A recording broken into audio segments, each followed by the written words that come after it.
നമസ്കാരം കൂട്ടുകാരെ, ഞാൻ പീറ്റർ ചുവള്ളൂർ. ഇന്നത്തെ വീഡിയോ എന്ന് പറയുന്നത് ഒരു വാഴവിത്ത് പിരിച്ചപ്പോൾ ഒരു കണ്ട ദൃശ്യമാണിത്. ഈ പന്നിയേലി മണ്ണിൻ്റെ അടിയിൽ കൂടെ തുറന്ന് വന്ന് വാഴയുടെ ചെവിട് അകത്ത് ഇങ്ങനെ കരണ്ടി തിന്നുകയാണ്.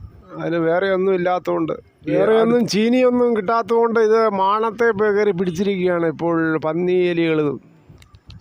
ഞാൻ കൂടുതൽ ജൈവ കൃഷിയാണ് ചെയ്യുന്നത്. അതുകൊണ്ട് രൂക്ഷമായ കീടനാശിനി അതുകൊണ്ടാണ് ഇങ്ങനെ കുഴപ്പങ്ങളൊന്നും സംഭവിച്ചിരിക്കുന്നതെന്നാണ് തോന്നുന്നത്. ഭാവിയിൽ എന്തെങ്കിലും ഇങ്ങനെ വരാതിരിക്കാൻ എന്തെങ്കിലും മാർഗങ്ങൾക്ക് അറിയാമെങ്കിൽ ഈ കമൻറ്റ് ബോക്സിൽ അഭിപ്രായം രേഖപ്പെടുത്തുക. കർഷകരെ ബാധിക്കുന്ന ഈ പ്രശ്നം കണ്ടതിൽ വളരെയധികം നന്ദി.